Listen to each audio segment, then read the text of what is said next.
கல்கி சார் தான், கல்கியினுடைய எழுத்து தான் என்னுடைய கற்பனையை தூண்டிவிட்டதே தவிர, அந்த வந்தியத்தேவன் அடிக்கிற ஜோக்கு, வந்தியத்தேவன் குந்தவைக்கு இருக்கிற காதல், இதெல்லாம் என்னுடைய கற்பனைகளை தூண்டிவிட்ட சமாச்சாரங்கள். இந்த வந்தியத்தேவனையும் குந்தவையையும் மணியன் சார் வரைஞ்ச அந்த உருவங்கள் தான் எனக்கு கண் முன்னாடி வந்ததே தவிர, பொன்னியின் செல்வனை பார்க்குறப்ப பொன்னியின் செல்வனை பார்க்குற மாதிரியே இல்லை எனக்கு. கற்பனை உலகத்தில் மிதக்க வைத்தது அந்த அந்த பொன்னியின் செல்வன்கிற அந்த நாவல் தான்.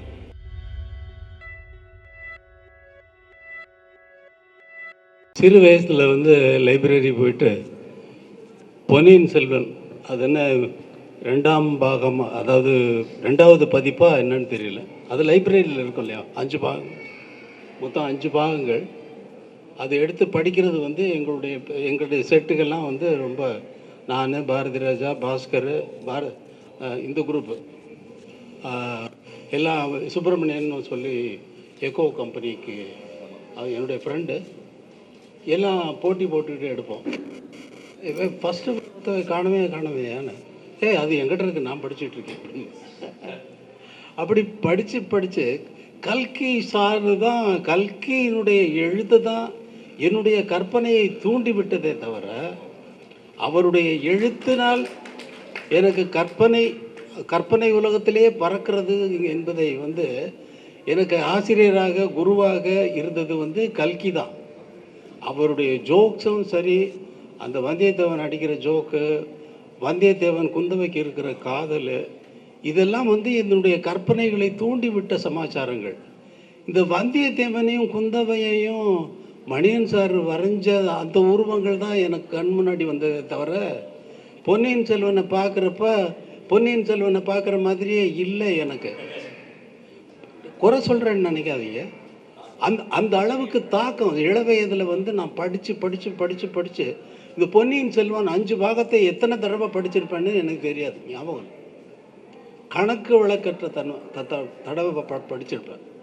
அதே போல் கற்பனை உலகத்தில் மிதக்க வைத்தது அந்த அந்த பொன்னியின் செல்வன்கிற அந்த நாவல் தான். ஜெயகாந்தன் பெரிய எழுத்தாளர், எனக்கு பிற்காலத்தில் அவர் ஆசானுமானார், அதாவது குருவுமானார், எல்லாம் ஆனார். எவ்வளவு தான் நெருக்கமாக இருந்தாலும் கூட ஜெயகாந்தன் எழுத்தை விட, ஜெயகாந்தன் எழுத்து பக்குவப்பட்ட ஆட்களுக்கு, உயர்ந்த நிலையில் இருப்பவர்களுக்கு அது மிகவும் உயர்ந்த தன்மைகளை போதிக்கிற சமாச்சாரம். வெறும் விவாதங்களை வைத்து சமூகத்தில் எதை கூடாது என்று சொல்கிறார்களோ, ஏன் அது அப்படி இருக்கக்கூடாது என்று விவாதிக்கக்கூடிய தன்மைகளை உள்ளடக்கியது. ஆனால் கற்பனை, ஒரு சரித்திரம், ஒரு கதை, ஒரு காதல், ஒரு சாதாரண மனிதனுடைய உணர்வு, இத்தனையையும் அடக்கி கல்கி அவர்கள் எழுதிய அந்த பொன்னியின் செல்வன் தான். பொன்னியின் செல்வன் மட்டுமல்ல, மற்ற அந்த இல்லை சிறுகதைகள் கூட 786 அது அந்த மாதிரி ஒரு சின்ன கதை, அது கூட இருக்கும். அடிக்கடி ஜோக்ஸில் எங்களுக்கு கல்கி சாருடைய ஜோக்கு தான் ஞாபகத்துக்கு வரும். அவர் சீரியஸாக இருக்கார், ஹாஸ்பிட்டலில் அட்மிட் பண்ணியிருக்காங்க. ஹாஸ்பிட்டலில் அட்மிட் பண்ணாங்க, டாக்டர்லாம் பார்த்துட்டு போனாங்க. எல்லாம் ரொம்ப ஆவலோடு போயிட்டு என்னாச்சு கேட்குறாங்க. கல்கி சார் சொல்கிறார். கல்கி சார் வெளியே வந்தார். டாக்டர் ஒன்றும் இல்லைன்னு சொல்லிட்டாரு. அப்படியா, இல்லை க்யூர் பண்ணுற மாதிரி ஒன்றும் இல்லைன்னு சொன்னார். இந்த ஜோக்ஸு இதெல்லாம் இப்போ நான், பாரதி ராஜா, பாஸ்கர் எல்லாம் ராம் தியேட்டருக்கு எதிர்த்தாப்பில் ஒரு வீட்டில், ஒரு சின்ன வீட்டில் குடியிருந்துட்டு வெளியில் வரும் பொழுது யாராவது சிரிச்சிட்டு வந்தாங்கன்னா கல்கி சார் தான் தூண்டி விட்டது இந்த ஜோக்ஸ் எல்லாம் அடிக்கிறது. எல்லாம் 3 நாள் பட்டினி, எல்லாம் வழியில் வருவோம். எதிர்த்தாப்பில் 3 பேர் வருவாங்க, சிரிச்சுக்கிட்டே வருவான். இவன் டிஃபன் சாப்பிட்டு வராயா, அதான் ஏன் சிரிக்கிறான் அப்படின்னு ஜோக் அடிப்பான். இதுக்கெல்லாம் வித்திட்டவர் கல்கி. இங்கே சார் சொல்கிறப்ப சொன்னார், வாசன் சார் சொல்கிறாரு, 86 வருஷம் இதை கட்டி காத்து வந்தார்களே, அதை எத்தனை பாராட்டினாலும் தகும் என்று. பாராட்டு நான் 46 வருஷம் என்னுடைய இசையை அன்னக்கிளியிலிருந்து இதுவரை சேகரித்து வைக்க வேண்டும் என்று நான் எழுதிய நோட்ஸ் எல்லாம் தேடுறேன். தேடி ஒரு ஆர்கைவ்ஸ் உண்டு பண்ணுறதுக்காக தேடினா பல படங்களுடைய நோட்ஸை காணவே காணும். சில படங்களுடைய நோட்ஸ் வந்து இவர் சார் சொன்னார், இத்து போன மாதிரி இத்து விழுகிறது. நான் வந்து ரொம்ப ஃபாஸ்ட் ஆன் மியூசிக் எழுதுறதுனால ஒரே ஒரு லைனில் தான் அத்தனை விஷயங்களையும் அடக்கி உள்ளடக்கி எழுதுவேன். வயலன்ஸ் இருக்குன்னா ஒரு 5 லைன் இருக்கும் மியூசிக் மேனுஸ்கிரிப்டில், 5 லைனில் வயலினுக்கு எழுதுறவன். ஃப்ளூட் எங்கே எழுதுறது, ஃப்ளூட்டுக்கு ஒரு லைன் விட்டு ஃப்ளூட்னு போட்டுட்டு ஃப்ளூட்டுக்கு எழுதியிருப்பேன். அதுக்கப்புறம் செல்லோ, வியாலோஸு, செல்லோ, பேஸு, அப்புறம் கார்ட்ஸு, கிட்டார் வாசிக்கிறவனுக்கு கார்ட்ஸு, பேஸ் வாசிக்கிறவனுக்கு பேஸ் பேட்டர்ன் என்னன்றதில் ஒரே லைனில் போகும். அத்தனையும் உள்ளடக்கி ஒரே லைனில் எழுதியிருப்பேன் நான். அவ்வளவு இப்போ தான் வந்து ஓப்பன் ஸ்கோராக எழுதுகிறேன். ஒவ்வொரு இன்ஸ்ட்ருமெண்ட்டுக்கும் தனித்தனியாக எழுதணும்னு. இதில் வந்து முக்கியமான விஷயம் என்னென்னா, என்னுடைய இதில் இருக்கக்கூடிய ஒரு டிஃபிகல்ட்டி, ஒரு ஓவியன் எப்படி முழு ஓவியத்தை கற்பனை செய்து அத்தனை பாத்திரங்களுக்கும் ஒரு இடம் கொடுத்து அவர்களை எவ்வளவு பெரிதாக வரைய வேண்டும், எவ்வளவு அந்த ப்ரொபோர்ஷனேட் இது இருக்கு இல்லையா, அதெல்லாம் வந்து ஒரே கற்பனையில் ஒரு தடவை சிந்திச்சோன்னா போகிறோம். ஆனால் இங்கே வந்து விஷயம் என்னென்னா, என்னுடைய கற்பனை போகிற வேகத்திற்கு நான் ஒரே ஒரு வாத்தியத்திற்கு தான் எழுத முடியும். அதற்குள்ள அடுத்த வாத்தியத்துக்கு எழுதும் பொழுது இந்த தொடர்ச்சியாக வந்த ஃப்ரேஸ் வந்து மறுபடியும் ஞாபகத்துக்கு வராது. அங்கே பிரேக் ஆகிடும். ஏன்னா இங்கே எழுதிட்டு போகிறப்ப நொட்டேஷனில் நான் தப்பாக எழுதிடக்கூடாது. போயிட்டு எழுதிட்டு அதையெல்லாம் மீறி நான் எழுதுவது மியூசிக்காக வந்து உங்கள் அனைவருடைய மனதிலும் உள்ளே புகுந்து நான் போடுற கோடு எப்படிங்க உங்கள் மனசை தொடும்? நான் கேட்குறேன், இது என்ன மாயம்? இன்னும் அப்படியே நடந்து கொண்டு இருக்கிறது. நான் வெறும் கோடு தான் போடுறேன்.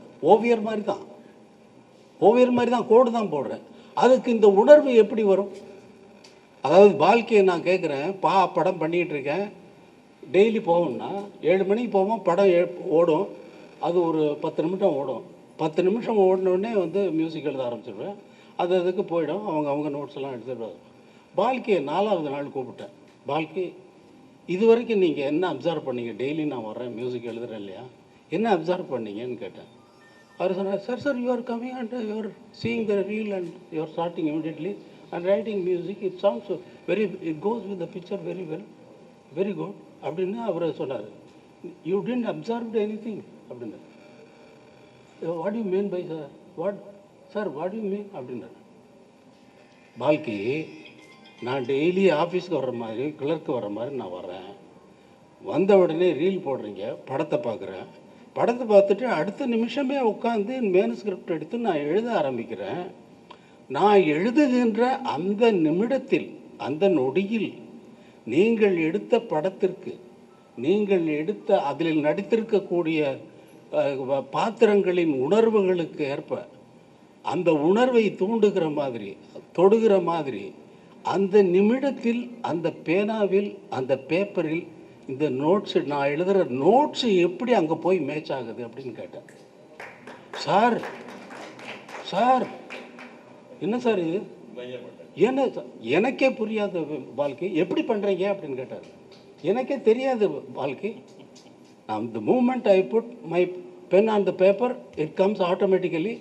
Whenever I finish write, அந்த ரைட்டிங் எப்போ முடியுதோ அப்போ ரீலில் அந்த சீக்வன்ஸ் முடிஞ்சிருக்கும். இப்போ ரீலில் அந்த சீக்வன்ஸ் முடிஞ்சிருக்கும்.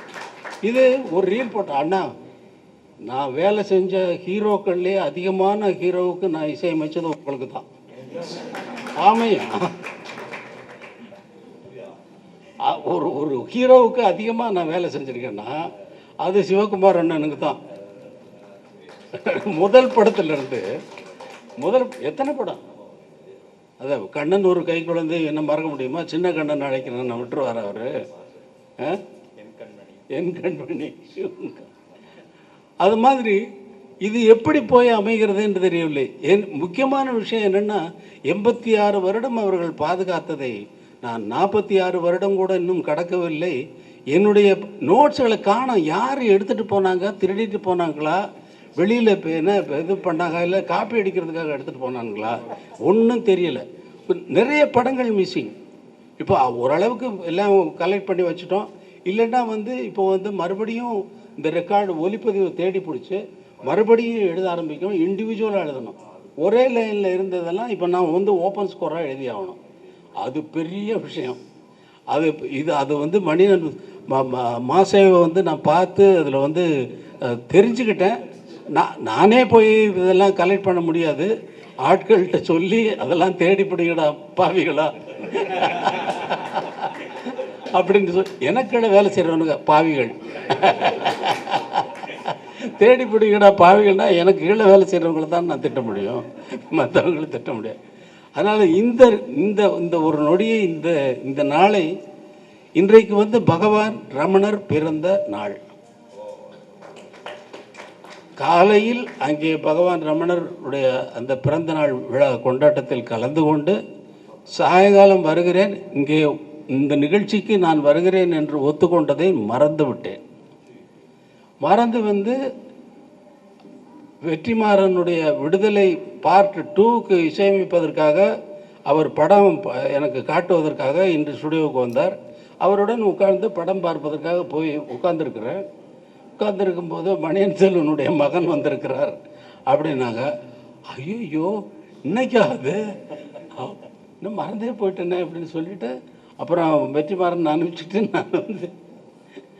நான் இங்கே வந்து நல்ல வேளை மறந்து நான் வந்து கொடுத்த வாக்கை வந்து இல்லை நான் தவறுனவன் ஆகிடுவேன் இல்லையா, இல்லை அதுக்காகத்தான் கொடுத்த வாக்கை காப்பாற்றும்பாறு பகவான் ரமணருடைய அருளினால் நான் இங்கே வந்ததும் மணியன் செல்வன் அவர்களை வாழ்த்துவதற்கு ஒரு சந்தர்ப்பத்தை ஏற்படுத்தி கொடுத்த மணியன் செல்வன் அவர்களுக்கும் அவர்களுடைய குடும்பத்தாருக்கும் என்னுடைய மனமார்ந்த நன்றியை தெரிவித்துக் கொள்கிறேன்.